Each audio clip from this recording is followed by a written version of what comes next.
What's up? We're live. Everybody. We're live. But I do the thing that really just like annoys the heck out of people, which is I look down for the first 10 seconds and I share it out just so that people aren't scared and that they are like, they feel comfortable knowing that this is very organic.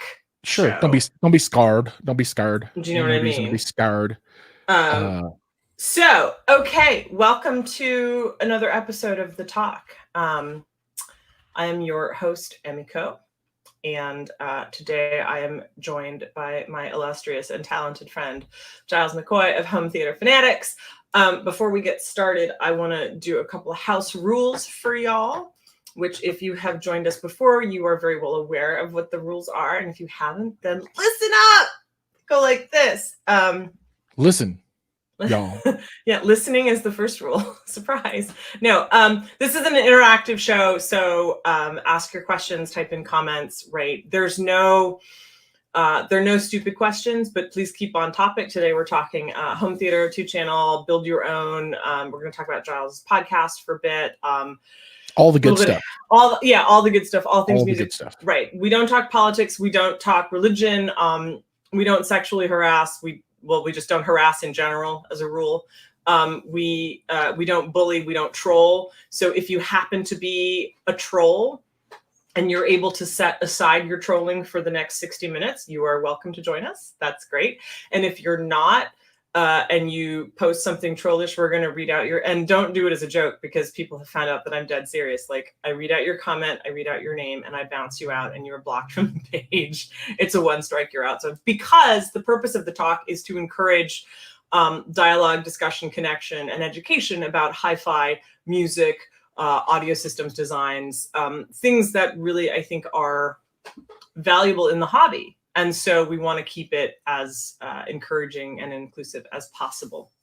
So with that, I want to welcome my friend Giles Mccoy, who is, I guess your brand is Home Theater Fanatics, and you're constantly posting up all sorts of cool stuff about home theater, but you're also really into build your own. Well, I'm really into all of it. So yeah, the YouTube channel is branded Home Theater Fanatics. I also do a weekly podcast web series with Mike from Audio Architects, which is Hi-Fi Fanatics, right? Which has a broader name. He's going to be our guest next week, as a matter of fact. So stay tuned for his curation takeover starting Monday. Yep, and he's a really good photographer, so don't compare our pictures. But I have this. Just saying. You do have that. Oh, wait, I do. We have our first, I'm just going to cut you off because we have our first question, which is from Mel. Hi, Mel. Thanks for joining us. Wondering what the most challenging DIY build has been for Giles. He's done a lot on his channel. Obviously, people watch you, they love you, and they follow you. Ooh, they follow you. They want to know. So actually, let's jump into that and let's answer that question right away. Well, the most challenging one is yet to come. Because I've got some things planned that will really, really, really test my skills and take me into places that I haven't gone before. But, if you look at the subwoofers that I've built, a lot of the actions that you take, a lot of the skills that you use really translate well from one build to another, right? So after you hone those skills, it becomes kind of like I've glued things together before. I've used clamps and I've sanded and I've done this kind of stuff. So that part doesn't really become challenging. The really challenging part, and this is going to sound almost mundane, is the weight of some of the boxes. So when you're pushing 250 pounds, the physical weight. The physical weight, absolutely, yeah. So that becomes a challenge. Just flipping it over, and when you need to paint, you've got to lift it up and. But so that is the most challenging part. The most challenging builds that I've done as a whole are the Devastator build, and then this 21-inch full Marty, the Kraken that I'm working on right now. Right. And I've actually finished all the glue up and all the surface prep, and so I have all that film in the can, and I'm actually uploading it right now. I think it's still uploading in the background. Up to my Patreon. So for folks that are interested in, getting a sneak peek, they can pop over there and check that out if they're a member and see 3.5 hours of unedited build video content. So the whole video is going to edit down to like 15 minutes. So obviously there's a lot of stuff that you miss. But yeah, the Kraken and the Devastator for sure are the most challenging. There are lots of pieces. They're very heavy. They're bulky. And then of the builds, painting is always the hardest part. The finish. That's probably because I'm just personally bad at it. I find that hard to believe. You're pretty detail oriented. Oh no, I'm bad at painting. I'm Really? not good. Yeah. But I've discovered that using a hopper gun with spray grade Duratex and putting it on very lightly at about 25 PSI with a compressor. That's the way to go. That's for me, because it cuts down a lot of time. If you want to make it super, super easy, then just get a roller and just roll it on. Right. Oh, Vernon has a question. What's up, Vernon? This is a really dope question, actually, and I think you and I are both gonna jump on this one. How important are power cords and power conditioners to your overall system performance? Great question, Giles. You want to go first? So this is obviously put out as a charged question, because I think it really is. Now charged, haha, no pun intended. Exactly, no pun intended at all. There are different aspects to look at this from, and I think there are some aspects that for me are more important than it'll be for other people. So in any environment, I think that you should protect your equipment, right? Yeah. You're going to spend a lot of money on this, $25,000 tube amp. Yeah. You're going to spend a lot of money on, a $8,000 pre-pro processor for your home theater. You're going to spend, whatever that money might be. You're going to go buy a Lumagen Radiance Pro that costs X amount of dollars, or a Kaleidoscape. This stuff's all expensive, and it's all run by electricity. And electricity, the electrical system has the possibility of blowing up all your stuff if something goes bad. Right. So just at a utilitarian level, I always have some type of device in front of all of my equipment to protect it from electrical spikes. So, it could be as simple as a surge protector. If you want to get really advanced, you turn it into a full UPS that will condition all the power coming out and then give you a true 60 hertz sine wave coming out that's super, super clean. So from that point of view, absolutely, you should protect your investment 100%. Now, there's lots and lots of different levels of equipment that you can get into. Basic stuff like just go buy a data center surge protector, power conditioner, and then you get into the kind of the audiophile grade stuff. And that's where things become more personal for people. Some folks say, I'm going to put this conditioner in not to protect my gear, but because I like the way that it makes things sound. And that's great. If it works for you, then it works for you. That's awesome. Some people will say that's poppycock. And for those folks, I say, don't buy that piece of equipment. Yeah, there's no just don't buy it. And when I think about this in a broader point of view, so just step away from just electrical power conditioning stuff, which I'm actually talking with a company right now about some really cool power cords and power conditioner gear and that kind of stuff. That is it who I think it is? I don't know who you think it is, but it's probably not. Okay. Maybe it is. Maybe, yeah. On second thought, maybe it is. But I don't want to call out anything. No, of course. But there's another thing about a system that I think is very, very important for people. When you build a really nice 2-channel system, in particular, I think this isn't quite as important in home theater, because from an aesthetics point of view, I'm looking for different stuff out of a home theater than I am out of a 2-channel system. But getting gear that is functional, but also brings that visual aesthetic and then that kind of satisfaction feeling to the environment, for me, is all part of the experience. I want it to sound awesome, right? And, I want it to sound the way I want it to sound, but I also want my system to be set up the way I want it to be set up and to look the way I want it to look. And that gives me a feeling when I sit down, when I'm ready to put on a record, or if I'm going to fire up the streamer, before I even turn anything on, I can sit down and I'm all like, I'm in my spot. Yeah. This is my place, right? And I think just the way this equipment looks, everything from cables to power conditioning equipment to even the design of a speaker, the facade is all important, right? Because this is all artwork at some level. right? Yeah. When I think 2-channel systems, it is all a piece of art. And if you look at the system when it's turned off, I want it to still be beautiful. Yeah. Anyway, I think so that's all I got to say about that. I think also, Vernon, for whatever it's worth, like there's as we all know, the great cable debate rages on, It'll never end. It'll never end. And our buddy Mike just put up a really great post about how he evolved his viewpoint on cables overall through some very cool connective research that he did. But the thing about power conditioners and power cords, I think, that are also really important, because I come from the pro audio side of things, and so I sort of bridge that gap between pro and hi-fi, is that when you treat your components well, they last longer. Mm-hmm. And so I think one thing is, Giles, what you're saying about protecting, but the other thing is, I think, also just giving it a good life, right? Sure. Yeah. And the two go hand in hand. So I think it's worth investing. Okay, Gzilla. I think it's worth investing. Hand in hand. Okay. Yeah, right. Yeah, hand in hand. Okay.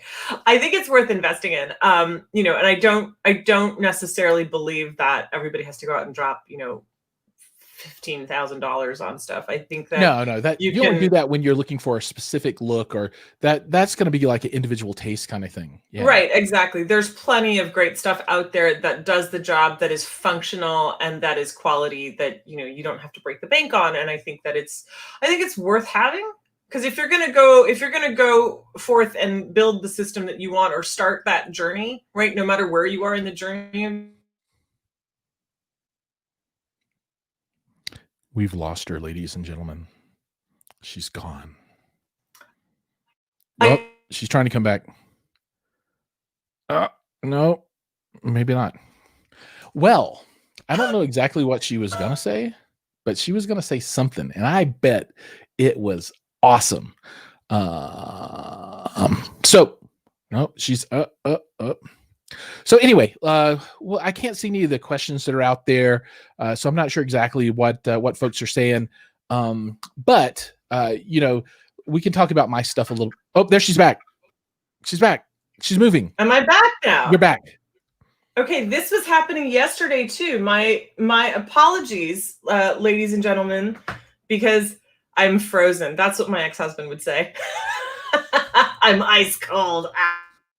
Ice. Ice is her trigger word, because when she says it, she freezes. And she's all right. She's like this. I'm gonna have to get onto. StreamYard through here then, and we're gonna have to do this from my phone. We just gonna have to deal with it. Are we? Just say it like you. Yeah. You're just like, I'm gonna go on my phone, and you're gonna deal with it. Well, here's what's going to happen. I'm going to prep my phone, and I'm going to command my Wi-Fi and my computer system to be do one of these. Fluid. Yeah, it works. It works. I'll send you some of my electronics good vibes over your way. But yeah, so cables, all that stuff, there's a level of it's functional, and there's a level of aesthetics, and then there's a level of personal taste. And I'm not going to knock any of them for anybody. I wouldn't scoff at a pair of $15,000 RCA cables. I wouldn't turn them away. I wouldn't be like, I do not believe in you. No, why not? I mean, give them a try, and form your own opinion. Well, yeah, that's the thing, isn't it? Like, auditioning all this stuff is really cool, because you can have different experiences. And it really, I think it sort of widens your scope in a lot of ways. And you find out what's for you and what isn't for you, right? Totally. Now, but I think there's a hierarchy, right? So what's the hierarchy of human needs called? So-and-so's scale of hierarchy of human needs. Like, you've got like air and food and all that kind of stuff at the bottom. And you get up to the top, you need companionship and society and love and all those kinds of things. I think in the building of a system for making things sound really good or improving your system, they're like the base level things, like the things that you change that are absolutely going to change the sound in either a good or a bad way. And like your speakers, like the actual speakers, they make a huge difference. Nobody would disagree that you could buy $10 pair of speakers and you could buy a $20,000 pair of speakers, and the $20,000 pair of speakers should sound better. Maybe they don't, but theoretically they could. Theoretically they will, and I don't think anybody will argue that point. After that, I'm really at the treat your room level, right? acoustic treatments in your room make a humongous difference. If you haven't done that, go to a room that's treated well, and then go to a room that's not treated well. It's bad times. In your room, give it some claps, and if you can hear any echo at all, probably need some treatments, right? Because that's a lot of bouncy house sound in there. And then you just move up through that hierarchy: amps, processor, blah blah blah, and then you get down to cables and speaker wire and all that stuff. And I think they have a much smaller impact than anything else. But it's for the individual to really listen to and decide on. I mean, I think what I found, at least in my personal experience, has been like power conditioning has a direct impact on speaker sound, without question. Mm-hmm. At least the certain power conditioners that I've had a chance to spend significant time with. And I found that to be true because I got into this conversation with a buddy of mine who we were talking about how I was building my third system in my house. And this particular one is, it's exclusively vinyl based. And he was like, well, you need to get this, and this. And I went, right, that's like $100,000 worth of gear. And he goes, well, okay, but do you have a dedicated, like a surge box just for your system? And I went, like in my wall, like a, like turn the garbage disposal off and on. And he's like, yeah, do you have one for your system? And I was like, a breaker box for your system. Yeah. And I was like, no, because the house was built and then I moved into it. Like I didn't build the house from scratch. And he goes, and he literally, without missing a beat, and he was dead serious, he goes, well, would you consider moving? Like for him, it's so important that it's set up the right way and that everything's wired internally the right way into the house. And I went, wow, no. If you're buying, I'll move, sure. Right, yeah. I was kind of like, are you going to pay for it? Because if you are, hey neighbor, what's up? But then what he said was, he was like, I recommend that if you're going to build this thing, you try out these particular power conditioners. And I did, and I heard a marked difference, like without question. It's not about better or worse. It's just, is there a difference or is there not a difference? And there was, and I went, oh, okay. So this is something really important that for me personally, I needed to take into consideration. Right. So it's worth experimenting with. That's cool. Right on. I think I should move and have a dedicated breaker box. Well, my home theater is in the basement and it has its own sub box. So maybe you could say that I built a whole nother layer. It's a whole nother floor for my house for music listening. So would somebody say that, okay, so did you build another floor or did you dig a hole? This is the question. The hole was already dug. How about that? Okay. You decorated the hole. Yeah, I decorated the hole. You decorated it. And added the power and everything to it. I got it. So let me ask you a question. Let me switch gears for a second here. Home theater. Why home theater? I'm just curious. Why home theater? Because movies rock. Well, I mean, that's enough. Okay. I love movies. Got it. Right. And it's an awesome pastime to enjoy with the family. Right. Right. Sure. And who knew that with all the crap that's going on these days that, this would be the outlet to watch movies, right? You really called it, didn't you? Yeah.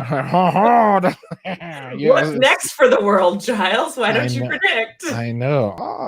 If I would be so rich. No, I mean, I love home theater. I mean, so if you're a gear person and you like all the gadgets, you can install so many gadgets and you can install so many speakers, right? Do all kinds of stuff. But no, I enjoy the experience, right? And I'm looking at even taking it to different levels, right? So when people start out, they'll start out with like a television, right? And a stereo, and then they're like, okay, let's move up and let's do like a surround sound system with 5 speakers, and let's add a subwoofer, and let's do 7 channels, and let's add some Atmos above, and let's go to 9-bed channels, let's do 16 channels, let's do pre-pros and have discrete amplifiers, a discrete processor, and then we need a video processor, and then I need a kaleidoscope, and I need a Zapidi source, and then I need a NVIDIA Shield to stream from, and you can do all these cool things with it, right? But now I'm to the point, so I'm digging a hole in one of the walls and I'm moving my center channel behind the screen. I've got a acoustically transparent screen, so that'll be fun. Oh, nice. I'm upgrading my 4 Atmos channels. I was going to go 6, but I don't really think there's any reason in my room, so I'm going to stay with 4, but upgrade them. So I've got all Brillium tweeters all around, which is really cool. It'll match kind of tonally with the rest of the speakers in the environment. But one of the things that's going to be really cool is I'm looking at some really cool seating. So, right now I've just got like a electric sofa that reclines and has a headrest and everything. But I'm looking at some theater seating with synchronized motion that goes along with the movie. I knew you were going to get there. I was like, it's only a matter of time before he gets there. Yeah. So sooner than I thought, but okay. So that's exciting, and I'm just starting to look at that now. But for high end systems, you see that a lot more often than you see in like television kind of systems. So that's exciting, right? And that's something new and different. And I think me and my kids will just eat it up. I'm not sure, how much my wife will like it, although she's big into horror movies. And if I, if it'll like jerk the seat when they have the monster reveal, that kind of thing, that'd be awesome. So we'll see. Maybe that will be good there too. But yeah, the reason why home theater is because I think is awesome. I love it. I have a room that's dedicated for 2-channel. I've got a room that's dedicated for home theater. So nice. Yeah. Very cool. And so do your kids have a preference? Like, are they leaning one way or the other? Or are they equally like both like, oh my God, we're going to go invade dad's stuff now? It depends what they want to do. I mean, they're like, okay, I want to go listen to Hamilton, so I'm going to go to the 2-channel room and I'm going to fire it up and stream it. Right. Nice. Or they're going to be like, okay, I want to watch Ready Player One. So they go downstairs and fire up the home theater. And then invariably, Drake, my oldest, he'll come up and be like, hey, Dad, why do you have the subwoofers 3 decibels hot? Come on. It's too much bass, Dad. Judgmental much, detail oriented. Oh, he's all like, there's a right way to do things and a wrong way to do things, and this is not the right way to do things. Good for him. Get him started early. That's awesome. So awesome. So they enjoy it. Talk to me about streaming. In your talk to me about what's in your 2-channel room. Actually, I want to know. So 2-channel room is still under construction right now. Okay. But what's going to be interesting about the 2-channel room is that I can talk about current state and then what I'm building toward. But do you remember the McBLT? Yes. From McDonald's? Yes. And you know how it had like the 2 compartments? And you put the hot stuff on one side and the cold stuff on one side, and the commercial was it keeps the hot side hot and the cold side cold. Okay. You know all right. When I think about streaming and in 2-channel environments, there's analog world and there's digital world. Yeah. Right. And where did the 2 cross over? And in many people's opinion, the twain shall never cross. Oh, I disagree with that. They are always crossing over. So what I'm building is a system where I can have digital on this side and analog on this side. And then all the stuff in digital world happens over here, and it'll feed out. It'll get converted to analog, and then it'll feed into the analog world side of the house. But analog world side of the house, once your source, whatever it is, so if it's a record player, that's analog already. But if it's a streamer, that'll hit a DAC and that'll become analog. But once you get your source into analog mode, my goal for that signal, by the time it gets to the speakers, is to not have to go through another analog to digital and digital analog conversion for DSP and that kind of stuff. Yeah. So once you go analog, you never go back. So that's the system I'm working on building right now. And I also want to do stereo subwoofers, depending on the speakers that I end up with in the long term, if I need it or not. But unless the towers have built-in very large drivers, and likely I'll want to run some type of sealed subwoofer, but in stereo, and not like a sum to mono out thing like you do in home theater. That's totally not what I want to do. But yeah, so streaming right now, I'm using an RPi that goes into a topping DAC and converts that over, and I listen mostly to Qobuz. We love Qobuz. I love Qobuz too. I'm not one of those anti-Tidal people. I love Tidal too. I'm equal opportunity. I'll listen to both of them. Sure. But right now my DAC doesn't do full MQA unfolding, so it's a little bit easier on the Qobuz side. Right. But I'm going to get my hands on a Hifi Rose streamer, the RS150. Oh, nice. If folks haven't seen that, This thing is beautiful. You should pull it up. I mean, this thing is beautiful. It is a gorgeous streamer. And it, you know, it does title, the whole deal, right? It'll even play video, and it's got an HDMI output if you want to do that kind of stuff. So it'll play files and whatnot. So, you know, those are sources, but man, I'm about to do something that I think you're going to appreciate. For the first time in my life, I'm going to dip my toe into the vinyl. Yeah. The vinyl. So let's talk about that. That's very exciting. So this is new to me, right? Okay. Now I'm 47, so I'm not a spring chicken, but I've never owned a record player in my entire life. But that's the other thing we have to talk about is the new generation stuff. But okay, so keep talking about the vinyl. I'm very excited now. I've owned 8-track players, cassette tape players. Yeah. Mini disc. Yeah, I'm trying to think of mini disc, laser disc, right? You know, CD, SACD, but never ever have I owned any vinyl. So, you know, it's kind of daunting to get into vinyl because, you know, you need a record player, and then you want to get a good phono stage, and then you got to think about your needles and all this other stuff. So I'm probably going to go super easy and be like, hey, I'm just going to buy like this kit or something that I can start with. Do you need a turntable? Because I have an extra one. Yeah, let's talk about that after, because I'm sideline conversation. Yeah, I'm gonna totally have to find a turntable. I actually like the U-turn that you have, so I was thinking about picking up, you know, an orange one.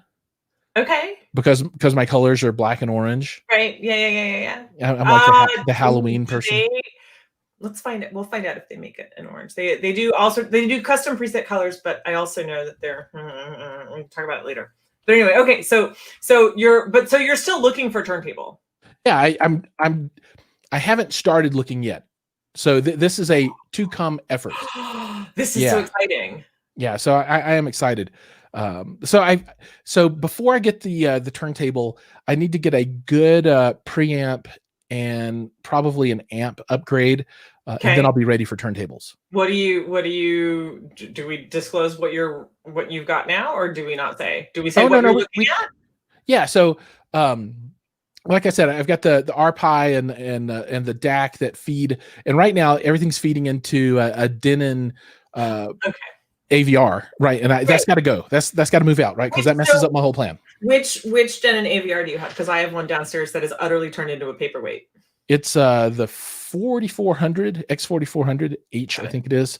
So it's it'll do up to 11 channels of processing, but I don't want that in my 2-channel system, right? That'll be in the digital side, so that.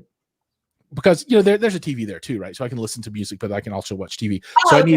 So I need that part, right? Got it. But it's a ultra short throw projector with a pop-up screen. So when I let the screen down, there's no TV in the way of the listening experience, right? So that all just completely disappears, and what you've got are 2 speakers. And I've still got to get the room treatments to put up as well, but I want to do some diffusion, like a skyscraper type of diffusion pattern on the wall behind me, and then treat that whole wall behind the speakers as well. I'm running Stark Sound ICH3s as my left-right, and I've got a SVS SB2000 as a single channel sub right now, sealed.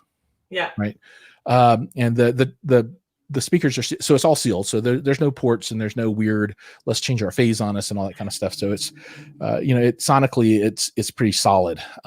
But like I said, you know, I want to move over to all analog. So I'll need to get an analog crossover that I put before the speaker, so I can analog crossover the subwoofers out and then send that down to the sub amp. And so, yeah, tons of stuff. I mean, it's like going down a rabbit hole, which I love, which I love. But yeah, the record player stuff, that's going to be totally different. I want to get a tube amp. You should. I want a tube amp. You should. Do you have a short list of any particular tube amps that you're looking at? Ones that don't cost more than cars is a good place to start.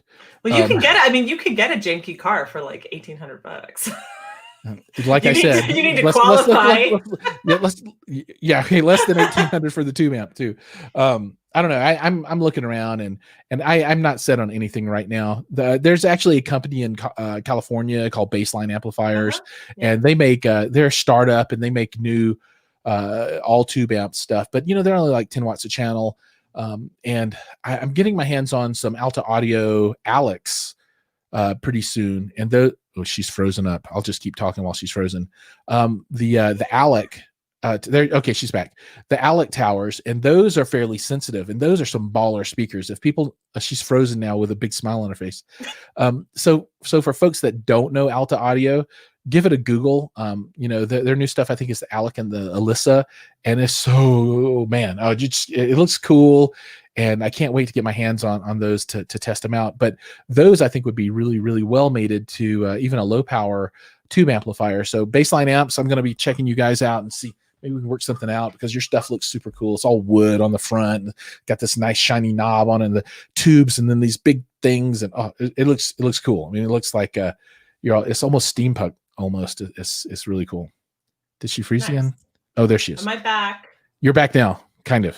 Am I kind of? Kind of. Yeah, it's coming and going. I went away to look at tube amps. I'm just kidding. I didn't. It's coming and going. But no, I'm super excited about the whole record player thing and tube amp thing, and really getting the analog chain the way I want the analog chain to be, and get this stupid AVR out of my 2-channel listening environment, because it doesn't belong there at all. Even now, I'm starting to feel like a hack now. I'm like, oh, this piece of equipment, I'm such a hack. So, well, no, it's so funny that you talk about the denim that way, because in the last month, I've had so many people like talk about vinyl and analog system and also vintage systems, and they're like, man, I have this Denon that I have to shift, and I'm like, why is everybody poo-pooing on Denon? Like, why is Denon the thing that's going, right? But apparently everybody had the same awakening in that. Yeah, well, there's nothing wrong with the Denon, right? No, of course not. Absolutely. Yeah, I mean, we all got it because we liked it for whatever the purpose was that we had at that time. It's great for multi-channel video audio, if that makes sense, right? Multi-channel AV, and for that purpose, it's super great. And I'll have the Denon in my environment still on the side, and that's where the video sources will plug in. That's where the Xbox Series X will plug in, and all that stuff, and on that side, but then it's going to output audio in analog, which I pipe into the analog environment that flows all the way through the amplifications, crossover stack down to the speakers. Then the HDMI will just plug into the little projector, and that way, it's not dorking around with my audio analog. I don't want to pass my record player through the Denon. I just don't. I don't want to convert that to digital ever. So I've done that, and I can tell you, it is not a comfortable process. Yeah, I mean, it's fine. I mean, like probably 90% of the people in the world do that, and it's not a big deal, right? But for my system, this goes back to what I was talking about before. I want to do my system in a particular way, right? I want to do it the way I want to do it, and I want my record player to output analog, and I don't ever want to put my analog through analog to digital and digital to analog conversions. I don't want to do it. Yeah, it's like making a Xerox of a Xerox of a Xerox. Yeah, it's like you're just bouncing it back and forth. It's like having a painting that you've painted, taking a picture of it, then printing that picture out. Right. I don't want to do that. I just want to take the picture and see it. Yeah. Or see the painting. Right. I don't want to. Yeah, I don't want to do all this stuff to it. So the two most important questions I have regarding your new impending forthcoming vinyl setup is your cartridge, and have you started? Do you have an existing collection of vinyl, or have you started pre-collecting? I have nothing. I have zero. I'm gonna go to Goodwill and buy like 100 old records that are dusty and nasty. The world, all who are listening, all who are watching, we must help Giles pre-collect. We can all send him go to Home Theater Fanatics, and we can all send him recommendations on. Please do tell me what I should have. Please do. Well, I mean, a lot of it depends on your taste in music, right? But I love everything. Would you like an Israeli import of a Genesis record? Hell yeah, I would. Because I have Phil Collins. Yeah, it's the bomb, yo. Yeah, I get all these obscure imports from places, like limited edition import from Nigeria and Kuwait. I even want your new one on vinyl. That's coming. I know. It's coming. It is coming. I know. I want it. I want it signed though. We'll see. We'll talk about that later. Well, let's work it out. Okay. We can work out something. Anyway, cartridges. Let's talk about that, since you were like, oh, I have all this, because it is very when you go analog, you have to be committed. Oh, I know. Like, it's much more. If you're like Atari 2600 cartridge, put it in the game. And notice that nobody laughed at that joke. I know. Gosh, I'm so no. Okay, here's my level of expertise with cartridges. Okay. I know that they basically come in 2 different flavors. There's like the magnetic spinning round needle version and the continuous upside down version or something. And I don't really have a good feeling for one or the other, or why I would want one or the other. So for me, I'm a neophyte I'm like a baby just being born into the vinyl world. I know all this stuff about all these other things, right? But that is like the hole in my skill set. Like, here's my sea of knowledge, and that's where that bucket got scooped out, right? And so I'm trying to fill it up now. So I don't know. I'll start with whatever cartridge comes with whatever record player I get. Yeah. Well, that is a very non-scientific way to start, but it's a start. No, it's a start, and you do, and it's so funny, especially now with COVID. Like, it's so hard to go to a dealer and audition stuff. Yeah, we're not quite there. I think every state has a different way of doing it. I know there's a couple of dealer friends of mine here in California that are open by appointment only, and then like they have somebody come in, and you can only stay for a certain amount of time, and then when that person leaves, they have to literally scrub down, spray, wipe everything that individual touched and sat on. Yep. And they're not allowed to touch the gear. Like, only the dealer can touch it because, germs and stuff. You want to hear something funny about the whole record thing? So yes. She's like, please make it funny. So I don't have a record player yet. It's coming. Right. I don't have any albums. I don't have any vinyl yet. I don't even know the right way to refer to it. I don't know if some people are like, don't call it vinyl. I'm like, I don't know what to call it. Who says don't call it vinyl? I don't know, but I've heard somebody said that to me one time. They're like, just don't call it vinyl. Call it a LP or something. I don't know. But you know what I will have very soon? What? A record doctor. Are you serious? Do you know what the record doctor is? But why are you getting one? So I can clean my albums. That you don't have. I will have them though, but I anticipate buying some gunky ones.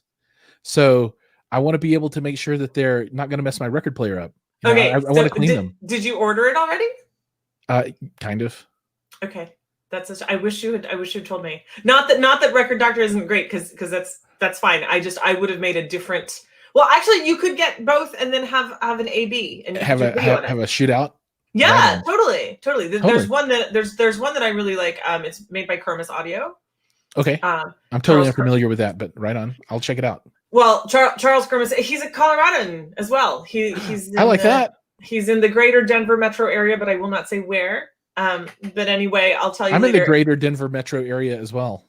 Yeah, he's on the other side of you. I know where you are. He's on the other side of you. So, but anyway, but he makes this really, really amazing one. And he's on the board of directors for the National. Oh my gosh, if he watches this and I screw it up, he's going to be mad. It has something to do with radio and vintage. The National Vintage Radio Cleaning Device Association. No.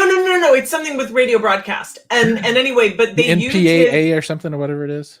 No, but it's like more vintagey than that. It's a society. It's a historical society. And they used, I think, don't quote me on this, but I heard they either used it or they did a piece on it on his record cleaning device at the Smithsonian.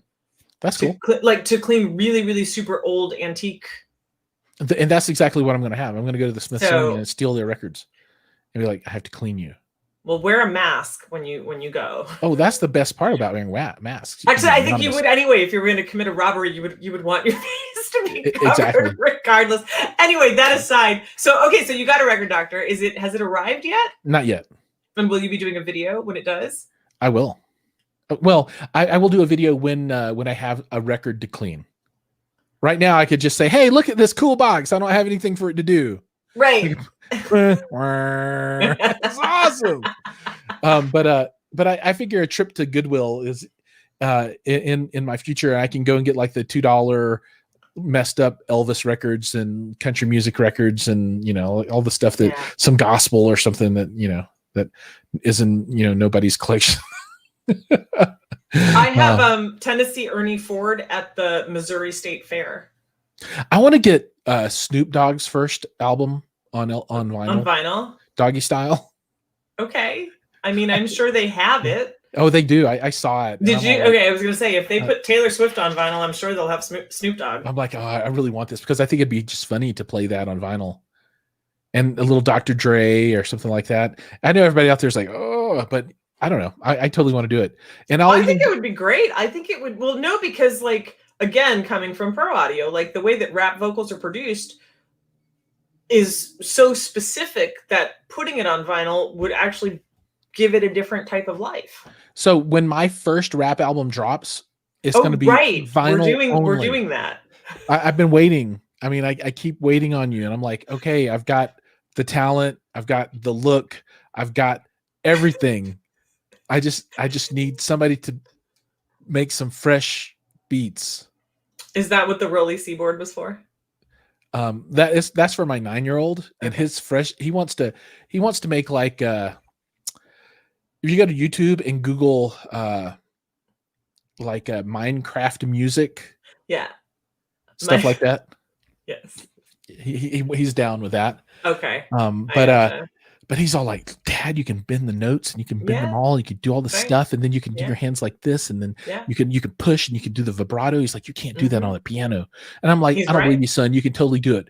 And I'm like, here, watch, son. I'm going to do it. And I push the key, and then I twist it, and it doesn't do anything. He's like, see, Dad. I told him, I'm like, you're so right, son. Yeah, Rolly Seaboard. We'll probably get him one of the little block ones. It's only like an octave and a half or something, but they're good. He can still jack that into a computer and do some MIDI stuff and have a bunch of sounds and get him the little pad so that he can do the drum stuff on it. Totally. So, okay. Which then if he releases so then it's a race to the record release then between you and your son. Whoever gets it to vinyl first. Well, I'm just gonna use you as a producer and use him as a producer, and then I'm gonna put out the 2 versions of the stuff and see who wins. So your challenge, dude, that's not fair. Okay, well, let's do the comparison. You play keyboard. Yes. He plays keyboard. Yes. You like music. Yes. He likes music. Yes. You can make fresh beats. He can make fresh beats. I don't know. It's just toss up. So that makes me a 9-year-old boy. No, that makes him a 25-year-old woman. Thanks for that, Giles. I wish I was 25, but I'm not. Okay. One day you'll be able to drink legally. Very funny. Such the flatterer. I'm only 18, by the way. It's just been a really hard life. Right. Yeah. I lived on the wrong side of the tracks. So when do you think that your vinyl dream will come true? Meaning your system, not your rap album. So I don't know. I'm looking for sales, and I'm hoping the holiday season has some, really, really good stuff inexpensively. Or if there's anybody that wants me to do a review, send it out. But I'm, just trying to pick up something during the holiday sale season. Go to Guitar Center. Hey, y'all, you got guitars? I need a record player.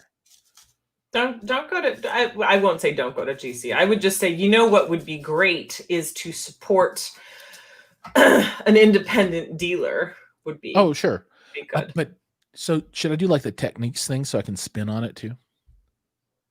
Because when I listen to the record, the music's gonna be playing. I'm gonna want to walk up and go, and then I'll say, it's super fresh, y'all.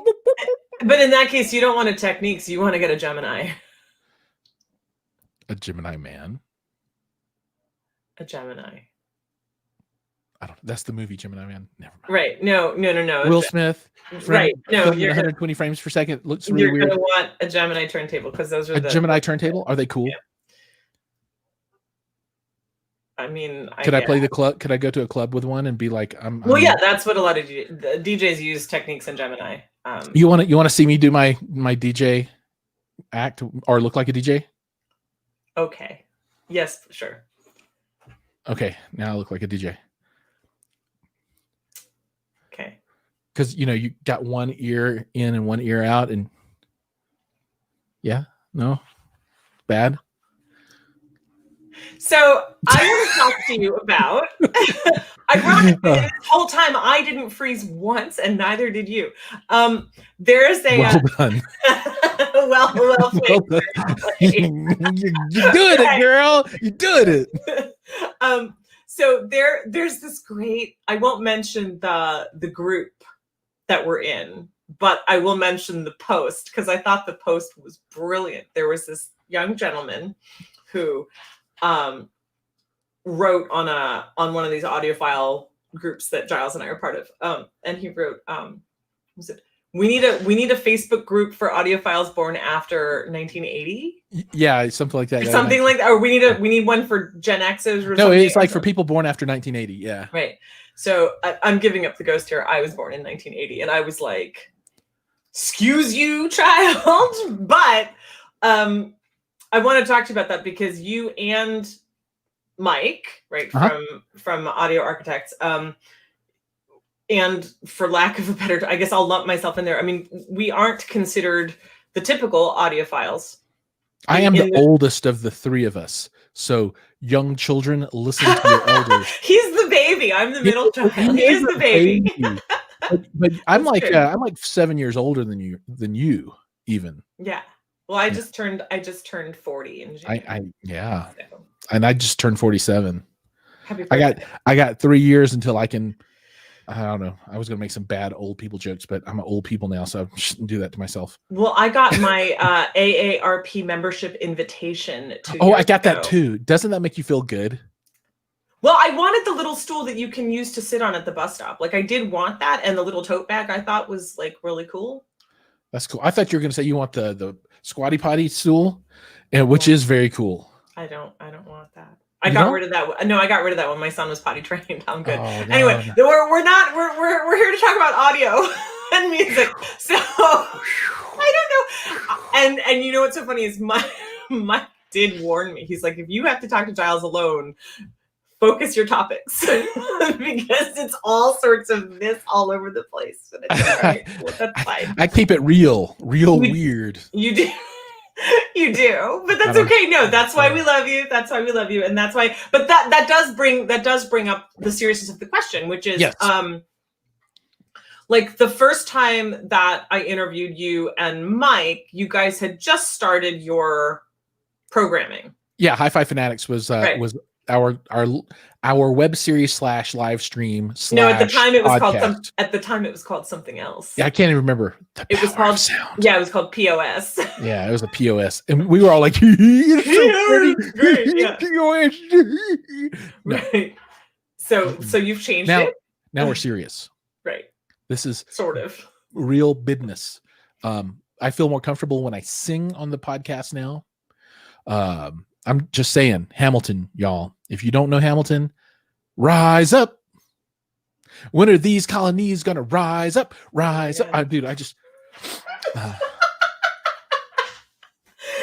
What I meant was, yay, Giles! So, talk to me about the journey from when it was Power of Sound to now, and like how you guys have. I'm never satisfied. Stop quoting Hamilton. It's gonna be. It's just gonna be Hamilton for the rest of the thing now. It's too late. Oh, so tell you about the journey. So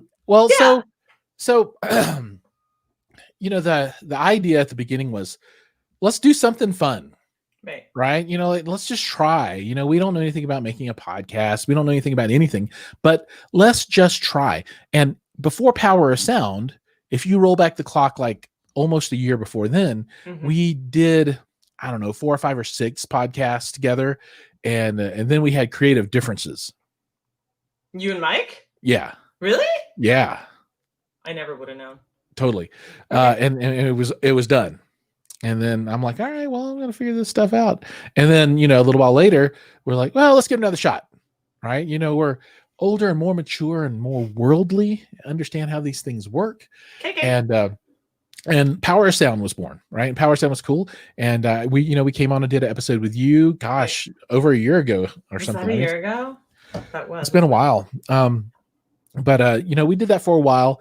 But you know, we as we were doing things, we learned more and more about the process, not just the okay, we're going to talk into microphones and record it, but how do we get people to know that it exists? How do we advertise? How do we deal with getting it on Spotify and Apple and all these other things? And then how do we deal with YouTube?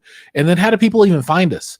And we discovered that the power of sound, nobody could find us, right? It was a horrible title. It just, you search for power of sound and you find all this weird stuff, and just, it wasn't what we wanted. So we chose a name that was a little more along the lines of kind of what we wanted to portray, and maybe it's a little bit easier to find. Hi-Fi Fanatics, because we love this stuff and we love hi-fi, and we're completely crazy about it. So it fits well. So we swapped the name over. We're going into season 3 now. That's great. We're trying to decide on the length of our seasons. So, we did like a 16 episode season, and we did a 12, and we're going to try a 10 this time.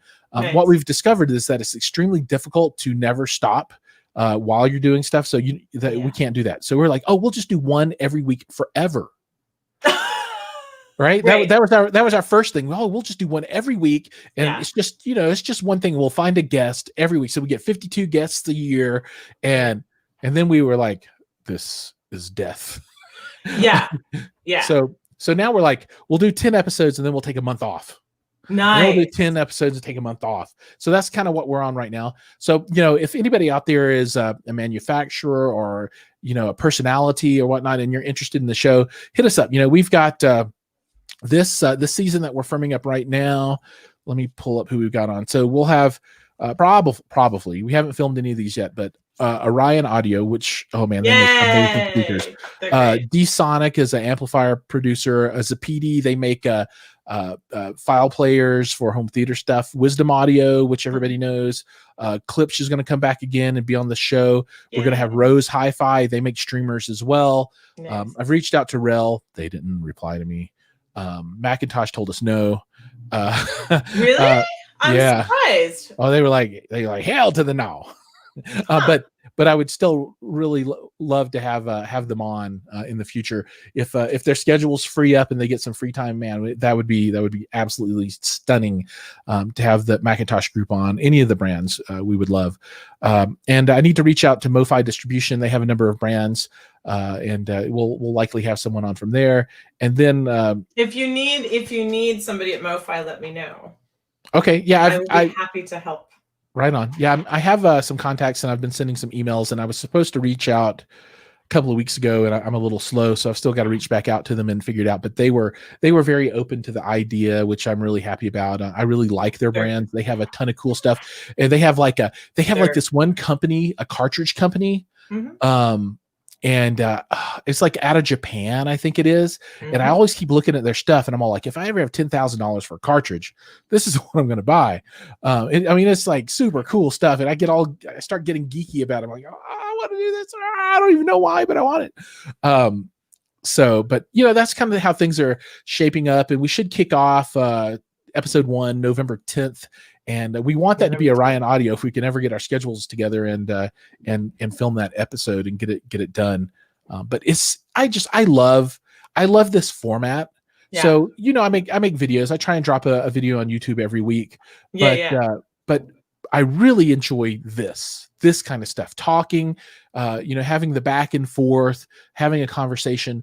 I enjoy that more for production than I do just me talking into a camera. I'm fine doing that, and I like to do it, but I really love this. Well, let's talk about why this type of thing is important, because I think like there are people that don't really understand, or maybe it's not that they don't understand, it's they haven't experienced what it is yet, and so they just sometimes will assume that it's just a glorified, everybody, the Mutual Appreciation Society. Oh, sure. No, this is okay. So when you have events like this, one, there is an opportunity for the crowd to participate, which I really like. Right. So we got some really good questions. Yeah, and I can't see them coming across, but maybe I can. Maybe I can put it up. Do you have your comments? Okay, yeah, I've got it on now. I can see them coming now. Yeah. So I really like that part, right? So it's an opportunity to engage with people in a way that you might not have an opportunity to engage with them otherwise, right? Because when they ask a question and you can answer, you build a connection with the audience, and then they can give you that feedback in a way that you can't really get that through the written medium in as fast a way. So there's that. But the art of conversation too, I think, is very, very important. For me, when I listen to people have shows like this, it goes back to when I was a little kid. I loved to watch Johnny Carson, right? Because he would do the funny, silly stuff, and then he'd have the guests on, and he would have serious guests sometimes, and sometimes not serious. And then you had Doc Severinsen, in the band. And oh my God, if I could ever worship a man, it might be Doc Severinsen, because that dude was super baller. I mean, talk about a lead horn player. I mean, he just could drop the bombs. Oh, I go back. I listen to him play now, just old recordings and stuff. I love that stuff. I like Maynard Ferguson too, but I like Severinsen more. All available on vinyl. I know. So yeah, I want to get some of that stuff. And I got to introduce my boys to Ferguson. I don't know that they've heard him yet. Anyway, he's crazy.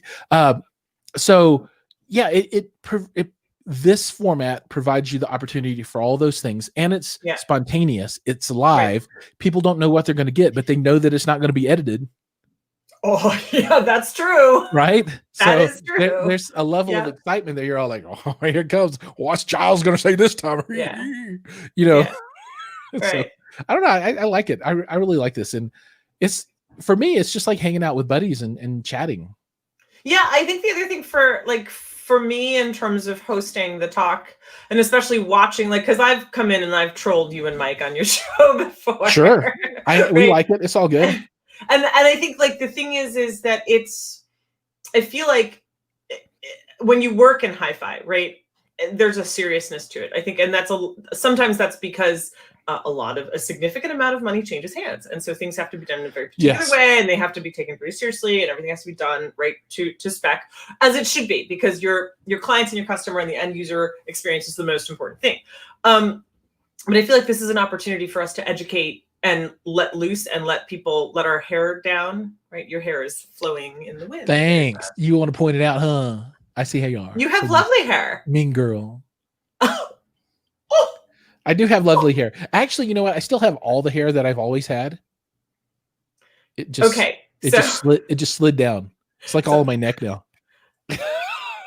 Great. Thank you. I never get cold in the winter.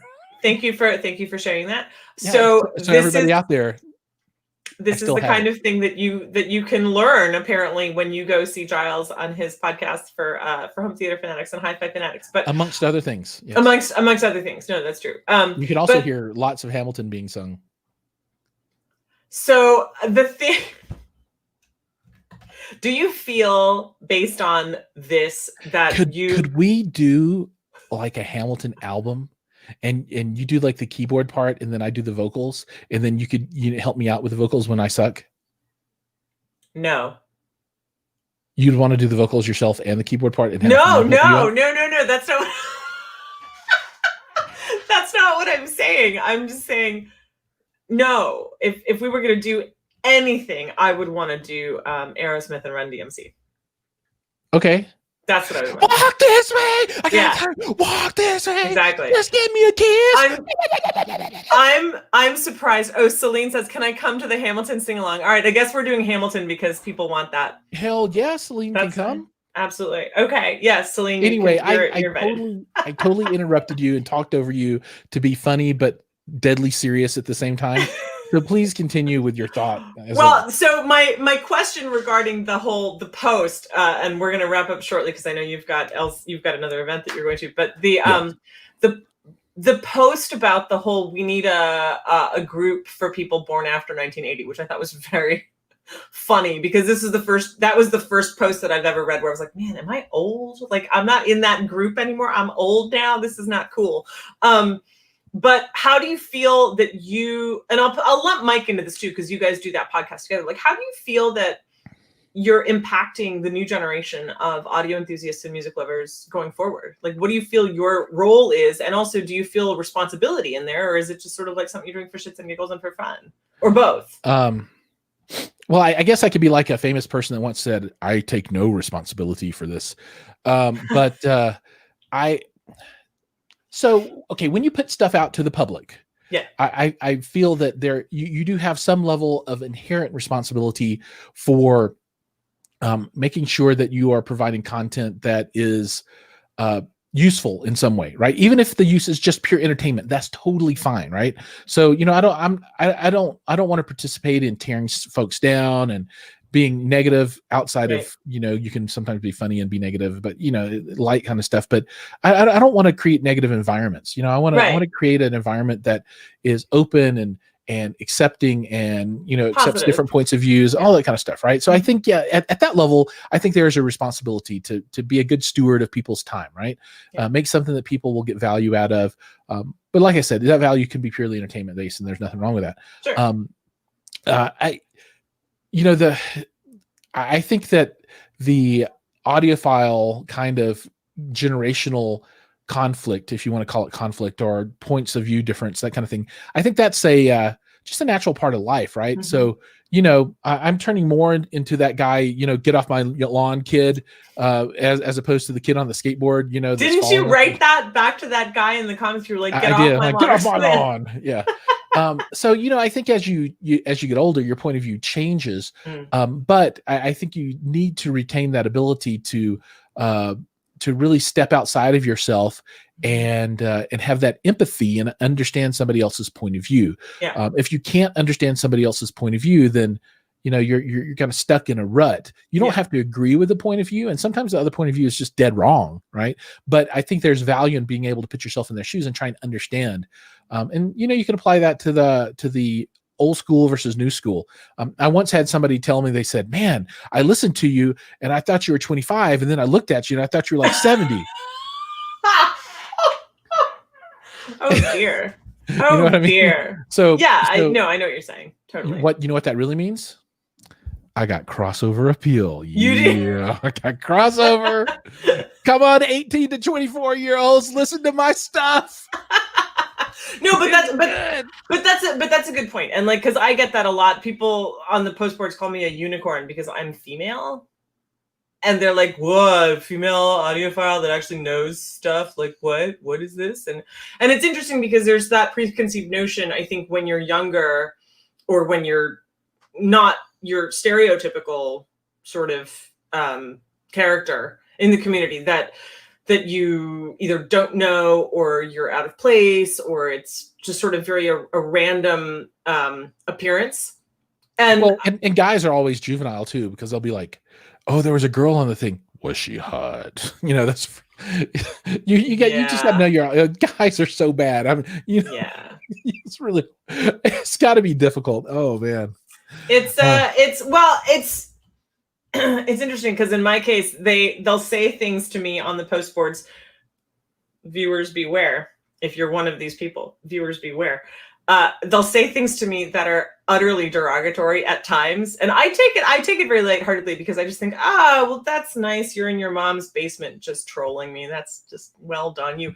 And then I find out later that they happen to be a dealer or a manufacturer. And then when our show rolls around, they ask me for a discount on rooms, and I'm like, oh, you didn't put the two together, did you? Oops. So I think, well, no, but the point I get it. I totally get it. You're totally right. The point that I'm trying to make in this is not that you're not going to get a deal on a room. Maybe you will, maybe you won't. But the point is that Hi-Fi is a lot bigger of a pond than people realize, and I think what I'm starting to see, especially in connecting with guys like you and with Mike and other people, is like there are little. Hey, don't put me in a box. I'm not. I'm putting you. I'm not. To be fair, I'm not putting you in a box. I'm putting you in a guys like you. I'm putting you in a pond. I'm putting you in a pond, in a section of a pond. I'm just joking. But it's cool because I feel like things are, and I don't like the word changing when it comes to Hi-Fi. I like the word expanding. Right, because there's still room sure. for very. There's room for everybody. There's room for everybody. The There's world room for a very the world is traditional big view, enough and then big enough for Burr and Hamilton. because it's until Burr shot him. But whatever. Afterwards he realized that it was big enough. Right. That's a really costly lesson to learn. He needed to expand his mind, and he didn't. Well, maybe he should have been digital and analog. He should have talked more. Smiled. Maybe. Anyway, on that note, talk more, smile less. That's like a total flip. Right. Giles McCoy does both, and you can catch him regularly at Home Theater Fanatics. Find him on Facebook, find him on Instagram, find him on YouTube. You can also find him with Mike Perez, who is going to be our guest next week. I said Perez. Is it Perez? It's Perez? Perez. I call him Mikey P. I don't really call him that, but I think if you called him Mikey P, it would be really funny. I think if I did that, it would be a terrible idea. I think Mike Perez. Mike Perez. Yeah. Right. Of Audio Architects. Also, for the blatant cash grab, check me out on Patreon.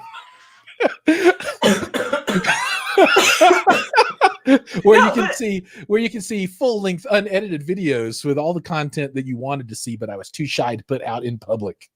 Okay, what is your Patreon? Home Theater Fanatics. It is okay. So everybody go there and give Giles money. $9. That's it. Well, there's a $3 tier too, but you don't get anything from it other than high fives. Oh, I was like, do you show a little bit of ankle for that amount of money? Okay, ladies and gentlemen, this has been another episode of The Talk. There's a $1,000 tier as well, with really good perks. If people want to see what it is, he shows you his elbow. You have to go check it out if you want to see what you get for $1,000 a month. But in all seriousness, folks, here's the thing: by supporting Giles's Patreon and by supporting efforts like this of, for lack of a better term, independent influencers, what you're doing is you are keeping Hi-Fi alive, and you are allowing Hi-Fi to go and be passed on to the next generation and to people who would otherwise maybe just be circling on the periphery, and now we can bring them in. And I think that's something, right, this is the remedy in one sense to the old adage of like, oh, you know, the concern that it's dying or dwindling or the flame is starting to go out a little bit. And it's not. It's very much alive and well. It's just. This is a horrible time for her to freeze, but she has frozen during her monologue. Well, ladies and gentlemen. Oh, nope. Almost, but not quite. That is a.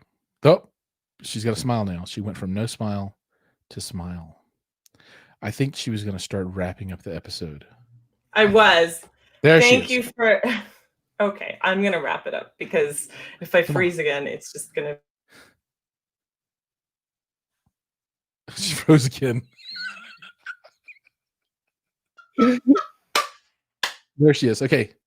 She's back. I was trying to compliment Giles and I froze. I just went away. The world was not supposed to hear all the nice things I was saying about you. Internet says anyway, it cannot happen. Thank you all so much for joining us on this episode of The Talk. Stay tuned. Next Thursday, we'll be back at noon Pacific Standard Time, 3 p.m. Eastern Standard Time. Everybody else do your time zone math with our guest, Mike Perez / Mikey P, as Giles is calling him, from Audio Architects. And Giles, thank you so much for your time and for enlightening us to all of your wonderful experiences. I really that was great. And I'll just leave everybody with one final thing. The orphanage. It's another Hamilton reference. Yeah, right. Yes, it is. Go watch it and then rise up. I think everybody has watched it. They should watch it again. You know what makes me really proud? When the kids get home from school. Yeah.